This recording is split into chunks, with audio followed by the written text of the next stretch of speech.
broadcasting live from the Miller Lite tent here at Boston Calling. We're with Kevin Morby. Your set was great. How did it feel out there? It felt good. We're all a little tired today. We had a long night and a long morning, but it felt good. Where were you coming from? Philadelphia. Oh, and I heard that the weather was terrible on the drive up. We did it late at night, and well, it was actually kind of nice this morning. Were you in the same place that Timothy from Strand of Oaks was? Because he came from Philly, too. No, I mean, I guess if we were in the same city, I wasn't in the. We didn't sleep under the same roof. Okay. Yeah. Well, that's. So you're here. You're at Boston Calling. You already performed. So now, are you hanging and going to see some acts, or are you off to your next adventure? Off to the next adventure. And where is that? We're going to Primavera as our next show in Barcelona, but we have to go to upstate New York to drop some gear off. You're driving to upstate and then you're flying to Barcelona? We fly to Barcelona in a couple of days. Oh. We have a couple of days to lay around and swim in a pond and stuff like that. Where do you live, in New York or LA? I live in LA and Kansas City. In both? You're both. from Kansas City? Yeah, and I bought a house there recently, so I've been spending more time there. Is that so you could be near your family and stuff? Yeah, and just it's a good place to work and write and be quiet. Do you write by yourself? Yeah, a lot. Just like you in your space, and then you bring it to the members of your band? Yeah, a lot of times, yeah. And so you used to be in a number of bands, and now you're doing your solo thing. So did you pick musicians to like come on tour with you, and do they rotate? Like, how does that work? They rotate, but it's a pretty solid lineup. Like the people playing with me now have been playing with me since last year, and it feels like a solid band. And so they're like your touring musicians, I guess, right? Yeah, for sure. So you bring them the songs that you've created, and then you sort of work it out, and then you go on the road? We kind of make them our own, you know. They kind of take on their own life amongst the four of us. Do you write on the road too, or do you just need like a space? I write on the road, for sure. But it's kind of like ideas manifest on the road, and then I get home and then can work on them there.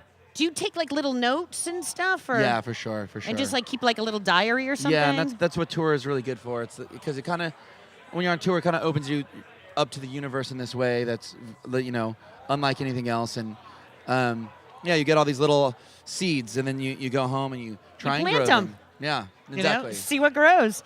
So you were 10 when you got your first guitar. Tell me, who bought you the guitar? My mom bought it for me for Christmas. And was it just something that you wanted to take up, or? Yeah, she'd given me a Sears catalog and asked me, you know, told me that Christmas was coming up and I could pick something out of the Sears catalog if it wasn't too expensive. And I saw a guitar, like a guitar kit, like it came with a guitar and an amplifier and a tuner and everything. And I thought that looked cool, so I asked for that. And then did you self-teach yourself, or did you like take some lessons or something? I took lessons for maybe 2 years, and then after that, I just learned on my own. And when did you decide to like start writing songs? Probably around 12. Wow. Yeah. That's crazy. And then at 17, you dropped out of school. Like, what did your parents think when you were like, I'm dropping out of high school? It was a long time coming. So I think by the time that it happened, they had to approve it. So they were obviously okay with it on a certain level. But they were okay with it in the end. So at 17, you decide like, okay, I'm gonna pursue this. Sort of. More at 17, I decided to drop out of high school, and then I had to stick around Kansas City for another year until I was 18, until I could legally leave, and then I left when I did turn 18, and it was more around that time.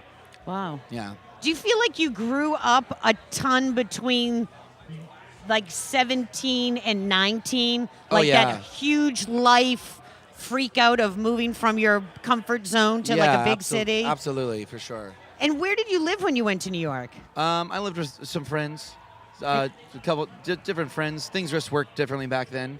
When you're young, you're willing to be uncomfortable and kind of sleep on anywhere. Floor. Yeah, exactly. You don't care about showering or eating. You just care about having fun, I guess. Yeah, but that's the time to do it. Yeah, absolutely. You know, if you're going to do it the best time of my life. And stink, do it when you're young when nobody really cares, you know? Exactly. Except maybe the person standing next to you. So did you like do busking and stuff? No, I never did any of that. How did you make money? I did bike delivery. Oh, really? Yeah. In New York? Yeah. Oh, that's dangerous. Yeah, I guess so. It was good. It kept me fit.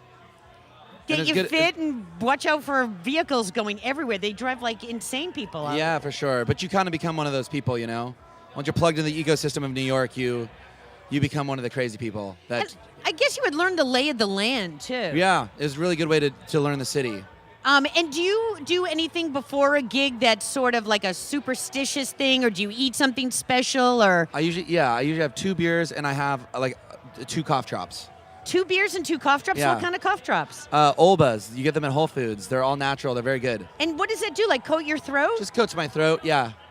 And then just like soothes it. So when you sing, do you do those things like, Yeah, I do those for sure. You know, like, what is that called? Like a vocal. Like a vocal warm up or like like stuff like that. Yeah. Yeah. You hear people backstage like da da da da da da. Yeah, you got to do that. It's like stretching before you go run. Yeah. And so you're touring now. Yeah. And you're off. When do you? Is it like a year tour? A whole nother? Yeah, and I'm sure it'll stumble into next year as well. You're touring city music, and then you're gonna go like write another record, maybe? Or Yeah, for sure. are you like on a thing where you tour, write?